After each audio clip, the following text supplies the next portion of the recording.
Profile interview. 20 minutes after 9 o'clock, and thank you for joining us as I speak to Albert Oosthuysen. He's an entrepreneur. He's the founder and CEO of Net99, and he joins me in the studio. Albert, thank you so much for agreeing to talk to me, my brother. Thank you so much, and I appreciate you coming into studio. Thanks for the invite, man. Yeah? Appreciate it, yeah. Tell me a little bit about Net99. What is that all about?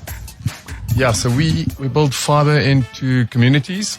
So into previously disadvantaged communities. And it's uncapped sort of fibre internet, same as you would find anywhere else. And we are both the builder and the service provider, so the FNO and the ISP.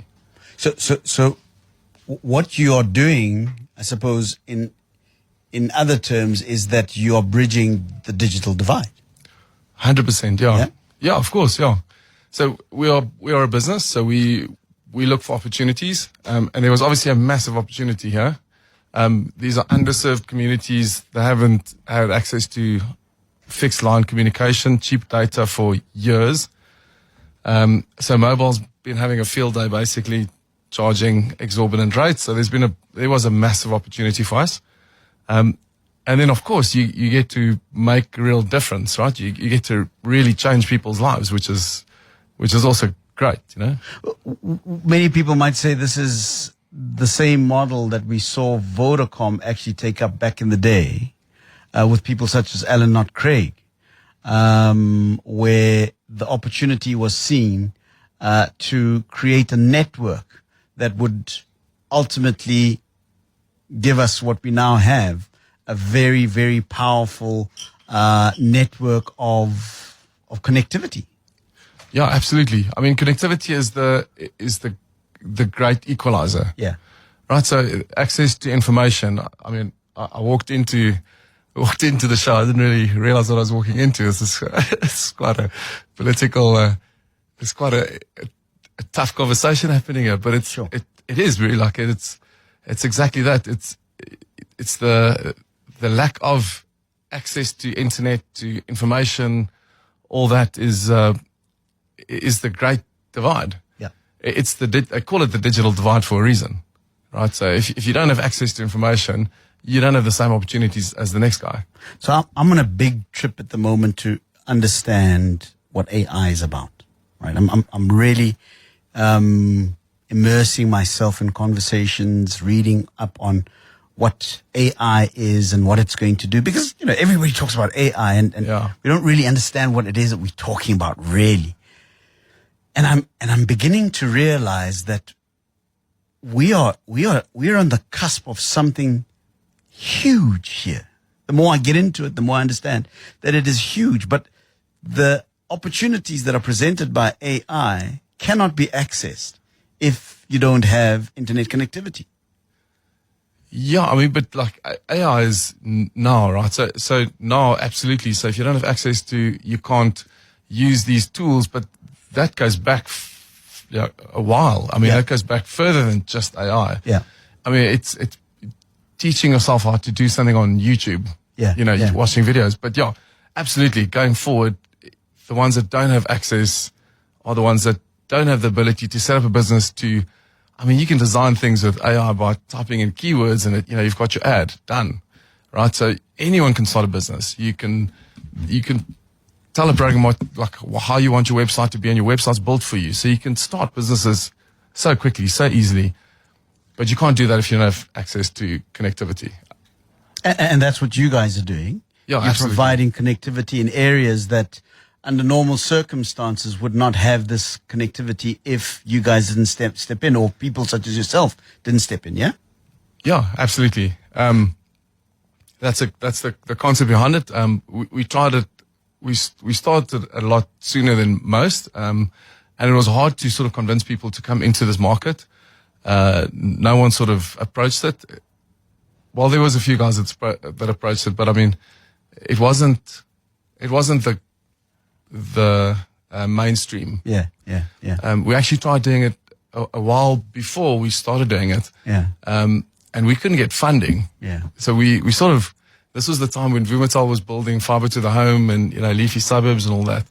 And we were trying to raise funding to do this, and no one was really interested. So we sort of were like, okay, well, let's then build that first. And we started. So you've got a sort of a case study to show. Yeah, well, so you just need to build trust with the financiers and the partners, and they need to trust you, to give you enough money to go build this thing, right?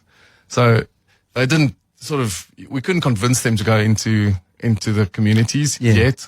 So we could convince them to go that way because everyone else was doing it. Like money's funny, right? Money goes follows to money. Yeah, money follows money. So everyone else was putting money into the leafy suburbs, and they were like, cool, that doesn't seem too bad. We'll go that way. So we went that way also. And then when that sort of got depleted, I mean, all the leafy suburbs are built. It's completely full. Then we were like, cool, guys. I mean, you were happy to make money up till now, but there's still this opportunity. What about that?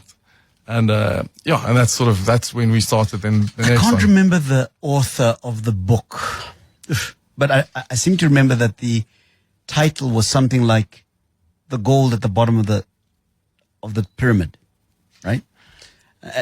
And indulge me, if you will, that the aspiration for most companies is to try and serve the top of the pyramid because that's where the money is.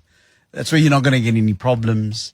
And most funders are most likely going to fund projects that happen there because, the risk is less pronounced at the top of the pyramid. But the author of this book is, and I'm paraphrasing like wildly here, right? Is making the point that the gold is actually at the bottom of the pyramid. And this is where most financiers are not willing to put their money because the risk profile is a bit scary, I suppose, for their business models. Yeah. You seem to have made the decision that you're going to go to the bottom of the pyramid. How did you get the financiers to see your vision? And how's it going right now?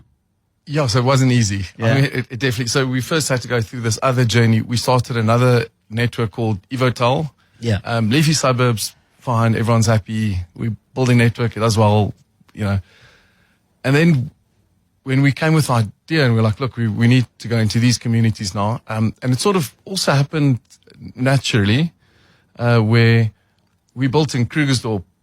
It was one of our areas that we built. Next to it was Kagiso. Yeah.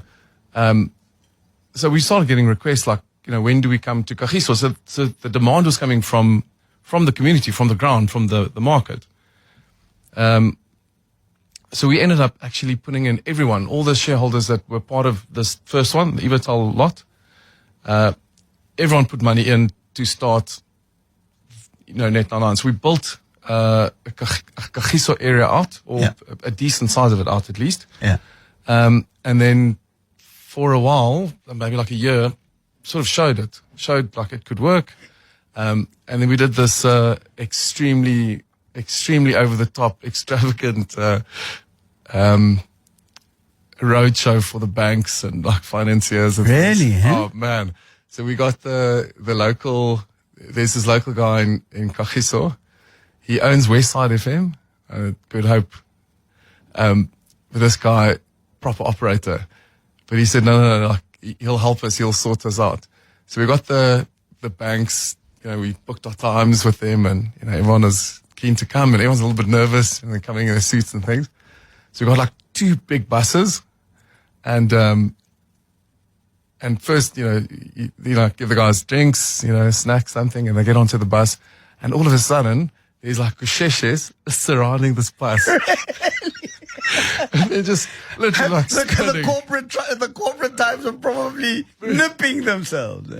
You must check all these oaks in the suits. I also thought so. I'm like, what are we doing? Like this, And then there's this motorbike. I don't know what do you call it? Like a parade. Yeah, a parade of motorbikes in front, behind, and then these kusheshes are spinning everywhere, smoke coming up. And we also like we thought like. Maybe we've taken marketing Kasi style, bro. Maybe we've gone too far. Yeah. All these oaks from the banks, pulled out their phones, super excited, started taking videos, like FaceTiming their mates. They just loved it.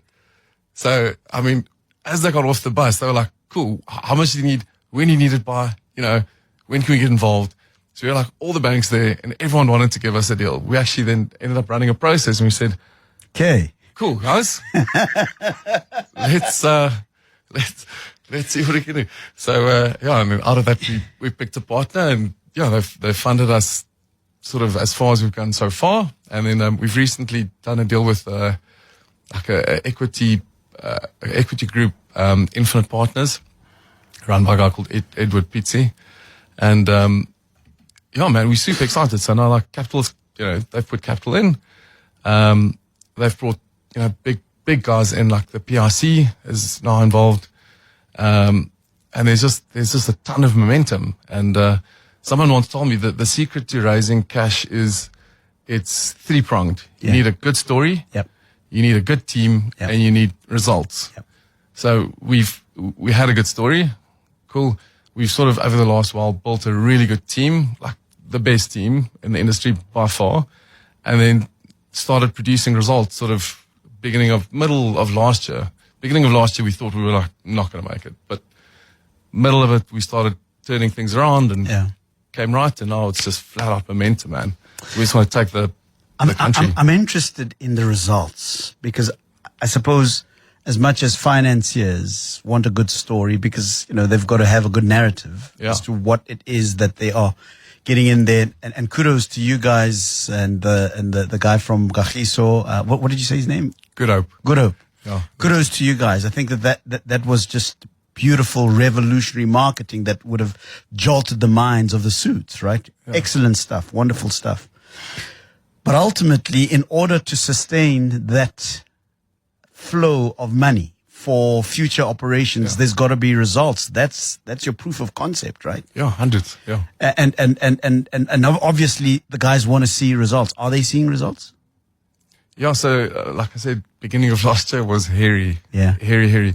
So one of the toughest things, the infrastructure of cash collection, there's a decent sort of infrastructure of cash collection and ways to operate, but you have to be slick. Like your systems have to be slick.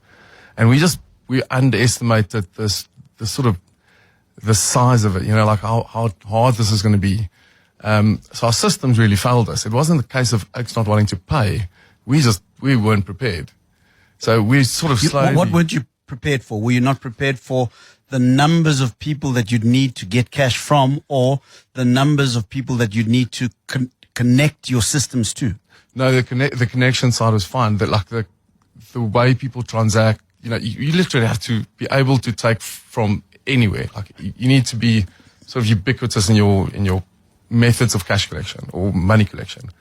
So that took a while.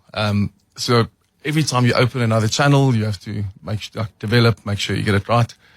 And it just took us too long to get every sort of channel right. One of the things about township business, yeah, and maybe rural area business that established business does not yet understand, and I got to understand this because I've grown up in a township and I ran a business in the township. At one point in my life, I ran 2 spaza shops. And in the spaza shops, I sold milk. I'd managed to get a deal with some farmers in nearby where I come from. I come from Mamelodi. Okay. So I'd managed to strike up a deal with some dairy farmers in the nearby area to supply me with dairy, right? Yeah. And then I wanted to sell it at my spaza shop. So it was like absolutely fresh milk, just come out of the cow, right? So I first had to organize the refrigeration. I had a guy from Middelburg who was making amazing refrigeration and brought it to the township. It was with the proper taps and all of those kinds of things, and it was proper. I mean, this was beautiful innovation. Yeah. The first thing that I did, which was wrong, was to try and say to that market that I wanted to serve that you can only buy my milk in these denominations. You can only buy it in half a liter or whatever. Yeah. Whereas you've got to have the flexibility to understand that somebody's going to bring a 2-liter bottle. Yeah. Right? Or somebody's going to bring a 5-liter bottle, or somebody's going to bring a cup. Yeah, exactly. You've got to be ready to serve that market in those terms, right? Yeah. And I get the sense that very often businesses that go into the township market don't understand that kind of flexibility that you need in the township space. Yeah. Because if you can serve the township market in that way, in the way that the township market presents itself, and I'm using a very, I suppose, rudimentary example here with the milk and the fact that Gogo so-and-so comes to the spaza shop. She's only got like a little cup. Yeah. And she wants milk in that cup. But you only sell them in these. Yeah. And I made more money from selling milk in the undenominated volumes than I did in the denominated volumes. And I realized that was a market segment that was far more loyal to me than the market that I had segmented, right? Yeah. I was selling in the fancy 500 milliliter bottles. The point I'm trying to make is that it sounds like that's the kind of discovery that you made as you started working in the townships, that you've got to be flexible. You have to listen. Yeah? No, like you have to listen. They'll tell you what this is how it works. This is and it's a mind shift, right? So but it is like, I suppose, like any business. Yeah, sure. It's going to tell you, like, this is what I want. If you can give it to me in this way, then I'll pay you. But you asked about results just now. So I told you we started this other business, Evotel, in sort of the leafy suburbs. Yeah. And we started this Net 99. Net 99 is outperforming by far the leafy suburbs business. In terms of loyalty of customers, in terms of regularity of payment, we call it billing success rate. Size of revenue? Size of revenue, yeah, absolutely. Amount of customers, opportunities surrounding it. It's far greater. And sort of the how big is far greater? Just give me a percentage. So it took us to build Evotel. It took us about 7 years to get to 140,000 homes. We at just under 200,000 homes in under 3 years of sort of really starting. So it's grown a lot quicker. And then in terms of like payments, our payment success rate is higher in Net 99 than it is in Evotel. And we've wondered about that. We're like, look, is there more money? Like, but everyone's told us there's less money in townships. You know, like there's less affordability. But people are paying more. These oaks are not paying as much. So we thought like maybe it's a thing of like access to capital, to debt. Maybe those guys had more access to debt, so they leveraged themselves, to the max. And when the interest rates went up, they couldn't afford it anymore. And maybe the guys in the townships didn't have as much access to debt, so they didn't leverage themselves. So, they had disposable income. So I explained this to a guy in the township the other day. I'm like, look, I think like this is my theory. We have this, like we see this. We don't know why we see this. He's like, no, my bro, that's community. Yeah. I'm like, what do you mean? He's like, no, if you can't, if she can't afford it, if Gogo can't afford it, she's got like 5 other people that'll pay the bill for her. So like we didn't even think about that. Right. So, but it makes sense. There's community where in like the leafy suburbs, you don't have that. Right. Like, I know their neighbors. And for me, Albert, that's the key to unlocking serious economic growth for this country if we begin to understand those economies. Yeah. Serious. I mean, you speak about how the leafy suburbs are good business, but they've been outperformed by the businesses that you're getting in the townships, right?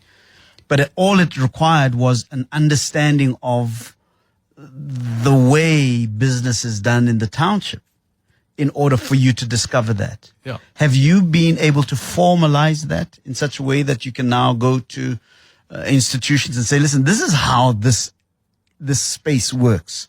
I mean, you've just had a situation now in Parliament where the banks were called in and there was all sorts of fights about how do you lend? There seems to be racial profiling and so forth. And the banks had their responses to that. They talked about how the banking sector has got now a lot more black ownership, and all of that is good and well. But I sometimes get the sense that the systems that banks use to mitigate against risk are designed for the leafy suburbs, and they don't really think about the realities of the townships. Does your experience not assist in helping banks understand that pot of gold at the bottom of the pyramid? I mean, I think that's what Capitec did, right? Capitec did that exceptionally well. Yeah.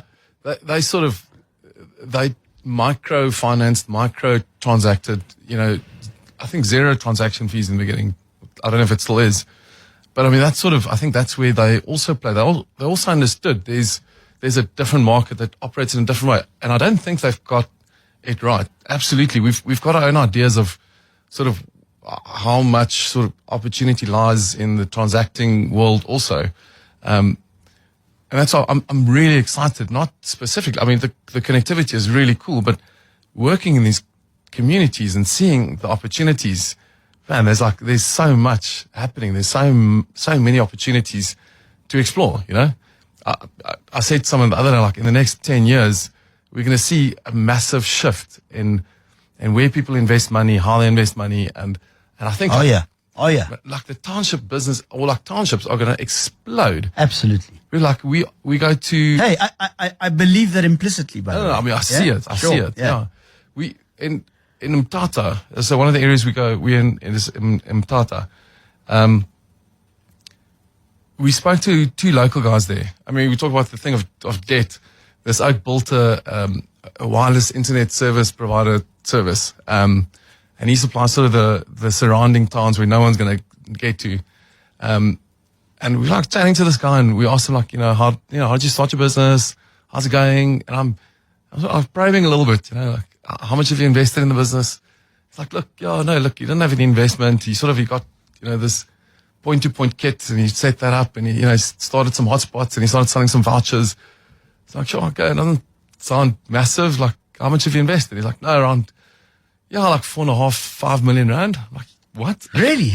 How did you do that? He's like, no, he just reinvested cash. He had no access to capital. So he's just, there's such a market that he was just, rolling. And he said to me, but in Mthatha, if you want to get your tire changed, you have to book a week in advance. So you burst your tire. You have to book in and wait for a week. There's just not enough shops. I mean, fitment centers and all that. There's not enough. This place is booming, and Oaks haven't caught up to it yet. I get sort of emotional when I realize that what you've just said now, that the townships, the rural areas are by far the next growth node. They are by far, until the formal business sector really gets it, right? Yeah. That's the next gold rush, right? It started. Yeah. And few guys are beginning to get it. Guys like you, right? What was it about you? What did you see? Bro, I think it's things happen naturally, right? It's Come on.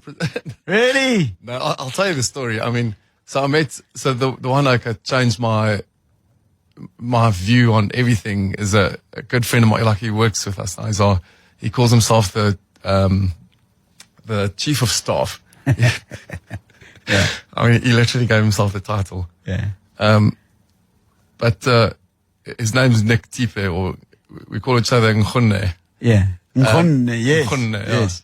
But anyway, we met each other. So when we were rolling out Evatel, so we sort of had all these, fiber operators. They got funding. They got lots of funding. They got way leaves. ICASA had the Section 21 thing, protected you if you had way leaves. No one can really talk to you. Municipality can't stop you.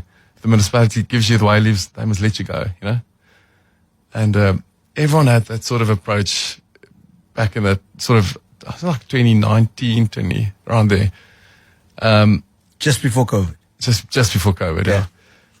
So we got way leaves for Krugersdorp, We built What are aerial. Wayleaves, by the way? Oh, sorry. Wayleaves is like a municipality tells you you're allowed to build. So they like sign off plans, and it just gives you right of way to build. The real purpose of it is to prevent you from like hitting services and things. But anyways, we built in Krugersdorp and we put up poles and people didn't like it. But we were like, well, we got Wayleaves. Municipality said we can go. So we went. So we built and we sort of, there's the papers. There we go. Like take us to court. Real arrogant type of approach. And we managed to install in Krugersdorp, and the take-up was okay. It was good, and we sort of walked off. We're like, okay, that's the way everyone does it. That must be the way it to be done. Yeah, it's the way we do it. And then we went to Rustenburg, and we sort of same story started rolling out, and the community sort of the local they didn't like the polls and they stopped us. Eventually, the called us in. He says, look. The community doesn't want this. They're moaning about these polls. So I'm going to have to stop you guys. So like, well, we've already put money in here, right? We've already started investing. We started rolling out. We can't really just stop. So he's like, well, I have to stop you because I'm the municipality. So we're like, well, actually, this is a section 21.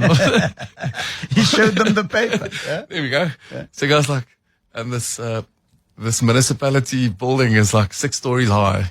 We're sitting at the top in this boardroom and we're sort of overlooking the whole of the area. And he sort of like, he stretches back, he looks out the window, he says, do you see that mall over there? So we check, we're like, no, we don't see the mall. He's like, exactly. I didn't want it to be there. Really? So we stopped it. So okay, this is what we're up against. So it sort of continued for a while. We ended up eventually going to court about it, and we lost. And then we sort of left it, sort of licking our wounds. And then 6 months later, we get a call from him again. And basically the forums want to build, the guys want to go, and they're looking for fibre operators to come back and re-engage. We said, yeah, we're keen to come. He says, only caveat, another company also wants to do it. Are you willing to share? So we're like, we've got nothing now. We'll take whatever we get, right? So we'll come. Yeah, sure, we'll share. He set up the meeting with the other company, and at the end, and Nick now sort of joins. He's watching the show. He's watching the show. He's watching the story, and he's like, he goes, we go to the meeting. He's actually the MM has asked him to come to the meeting. Okay. So he sits there and he's watching this thing. He's watching us engage as the meeting, and we all conclude we'll share, no problem. And as we leave there, those oaks, they send an email to the MM and they say, these guys, small time, we'll do the whole thing, they can't help you. And then he phones me. He's like, are you willing to share? Or so I'm like, well, again, whatever's available, hey? Whatever's available. The beggars can't be choosers, yeah? We'll take it. And he's like, perfect. Then this area is yours. The other guys are going. Really? So he gives us the whole area. So you got to understand the power structures, I suppose, if you're going to work in the townships, right? Yeah, exactly. You got to understand the power structures, right? So he said to me, he's like, sometimes bulls have to lock horns so the other bull knows who's boss. So let me understand, because I think this is powerful stuff. You got to understand that, yes, there are pieces of paper that you can bring and section 21, section this, but ultimately there's people who run stuff in these areas, right? And you've got to understand how that works. Tell me how you did with the forums, so crucial. The forums are a big story at the moment, right? Yeah, it's not. It really isn't. Yeah. It's, people make a big thing out of it, but it's really, and that's the point of approaching the way you approach these areas. Yes. And sort of Nick then said to me, look, this is Tipe Ngone. He said to me, look, this is the way you approach you. You don't have to fight them. Yeah. You can just work with them. Yeah. So I'm like, that's genius. Make friends, not enemies. Like, that's genius. Why didn't I think of this? So he goes, we go to the next area, and he just, cool. What's the story here? Who's in charge? Who do we work with? Who needs, who's sort of the local contractor? What do we do? And since that day, we haven't had a real issue again. So So the reason why I'm asking these kinds of questions is because I think that there's such a big misunderstanding. Yeah. No, such a huge misunderstanding of the opportunity that you guys have now understood, right? And you guys are doing okay. You're doing well. Yeah, we massive momentum. I think we'll be one of the biggest fiber providers in the country in like 3 years. Right. That once we understand each other, once there's an understanding of how things work, not how you think they should work or how they should have worked, but how they actually work, then there's an opportunity to actually work, right? Where did that come from? Were you taught this? Or was this to think differently? Or? Yeah. I mean, okay, let me put it this way. Where were you born? So I was born in the Eastern Cape. Okay. Maybe we grew up, privileged. We grew up. We went to a good school. We started having like black friends in school. That wasn't a thing for us. We grew up with them. Yeah. And for us, it wasn't really a thing. And they went to the bush, and I was like, "Can I come with?" Yeah. And I told my dad about this, and he's like, no. That's no. Can't be doing that. Okay, can I tell you a quick story? Yeah. So I went to school here called St. John's. And relatively speaking, a very privileged space, right? And I was in Standard 8 back in 1988. What is it now? Grade what? Grade 10. Grade 10. And in 1988, all my buddies, who were all white guys, got their army call up. Huh? Yeah. They all got their army call up, and I didn't get it. For obvious reasons. Yeah. But I was a kid. I didn't understand why I was being discriminated against. All these guys are getting their call-ups, and there's these army guys that are coming in, and they're all very impressive looking, and then they get their letters and so forth. So I'm proper omgekrap. I'm like, really, like, what is this? And I'm like, why? And my Afrikaans teacher at the time sees this. I could see he was seeing. Yeah. So he calls me to the side and he says, "Hey, Aubrey, hey. Now you can't go to this thing." So I'm like, "Why?" He says, "Hey, this country, it's not for you. It's not for you." And I suppose that's probably what you experienced, because you were with your buddies and they were all excited about going to this, and suddenly you couldn't go to this thing. Yeah? Do you think that part of that moment of the growing up with your black brothers helped you understand the opportunities that might be on the other side that perhaps others in your community didn't understand? I think so. I think it's exposure, right? So like the more you're exposed to cultures, like different people, it becomes less foreign, right? It becomes more, approachable, easy to work with type of thing. And it's that thing of, it's different from me. Yeah. Right? It's I don't understand it. And like, I can't speak the language, and they like different things. And it's like scary, but it's not just in South Africa. It's, it's for sure. Any other culture. Sure. But it's so in each other. I'm asking these questions because I'm saying that there's opportunity here. No. I'm saying that there's huge opportunity in this country. It's just that our mindset is not properly calibrated, because we're still thinking in terms of the 500 milliliter bottles, the 2 liter. We're still thinking, but the opportunity is in between there, right? It's in the goggle who comes in there and brings the baby's bottle and says, "I need milk in this cup." Right? This is how much I need. This is how I need it, and this is how I'm going to pay you. How do we break into that mindset that begins to see the gold at the bottom of the pyramid? Again, I think it happens naturally. Like it's an organic thing. I think it happens sort of as it should.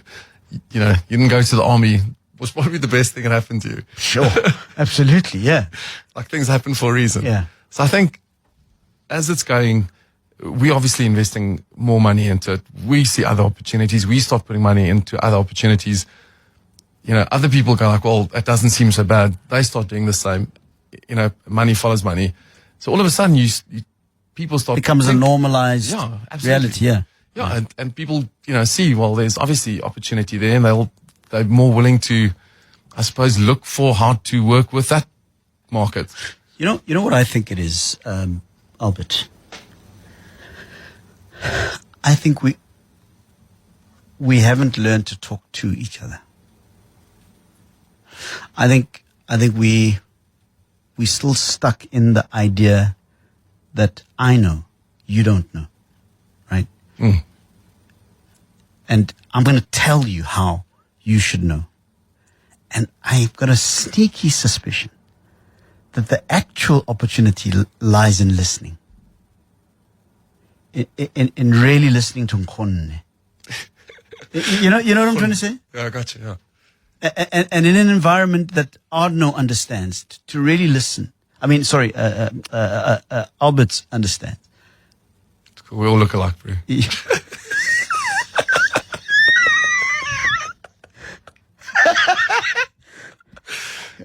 we need to stay away from each other, you and I. That Albert knows this place. He knows how it works. He understands the ebbs and flows beyond the piece of paper that says Section 21. He understands the isness of the situation. Yeah.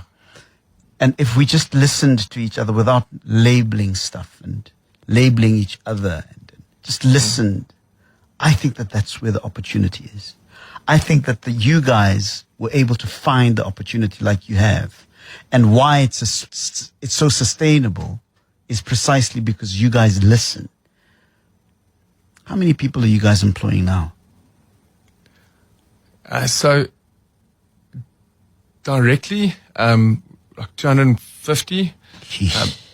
Indirectly, so sort of subcontractors, not subcontractors, we call them, it's contractors. They're like the salespeople. They are sort of commission based. There's another 300. And then we employ a lot of local contractors that build, sell things that are sort of not part of payroll or sell. So it's probably like the whole ecosystem, probably like 1,000 people that move with us. So Dolopule asks, can you please ask your guests why don't they have a fixed LTE package? I don't even know what an LTE package is. What is that? Yeah, so it's a very good question, and it's a way we've been thinking down, is to be technology agnostic. We started in fibre, so we did fibre. It's really not about fibre; it's about connectivity. So absolutely, yeah, we want to get connectivity to everyone. Fibre is a great way to get connectivity to someone in like an uncapped way, right? You once you've put the line in, you can just pump data through there without really incurring any further costs. So like with mobile and those, it's a lot more expensive to have the infrastructure and the license, and so that's and the spectrum. So you've got a lot of congestion also. Fibre has none of those things. Fibre is, once it's in your house, you can have as much as you want, as quick as you want. Our average household uses, I think the most latest stats was like per day is 12 gigs a household a day. If you think of like mobile data, what's the cheapest package for a gig is $30. So you're looking at 12 gigs a day for the month is like $6,000 or something. That's a lot of money. So crazy. You can't do that with mobile. But what you can do is where you can't get fibre too, because also there's this thing of like, fibre has to have the density, to justify the capital cost. So there are places where we can't get to with fibre. So definitely we would need to think sort of technology agnostic, use whatever we can to get there. Yeah, we can't get religious about these things. Ultimately, are you guys making money? So we turned EBITDA positive last year, and so we started making money for the first time last year, but it's a long way before we pay off debt and, really like sit back and relax. But there's a process in place. It's a long-term capital infrastructure play. It's not a short-term thing. But it's going to be a while before we pay off our debt and live a chilled life. Yeah. But I can tell you through this platform, there'll be so many opportunities that we actually don't know what it looks like, right? We can't tell exactly. I think we're going to add this product. Where you guys, where's home? Where you are stationed? Joburg? Yeah, so we're based in Cromwellville, just around the corner here, is our head office. And then each area has a shop run by the local guys, and then local salespeople, local maintenance, all that. So, and we're in 15 areas now. So sort of 15 shops set up, and then I think we're going to make like 5 live in the next few month. Bro, listen, we've run out of time. We've been talking 1 hour, right? Yeah. It went quicker. Yeah. And you were nipping in the beginning. I can see that. I was sweating. I can see this. Sweating bullets. You thought I was going to ask you about the Expropriation Act. Yeah, the intro that you started with, the first 10 minutes as I sat down, and you're like, I see this. I see where this is going. Listen, man, thank you very much. Albert Oosthuysen, an entrepreneur and doing well. And what an inspirational story, bro. And really, for me, it's just indicative of the opportunity that's in this country, right?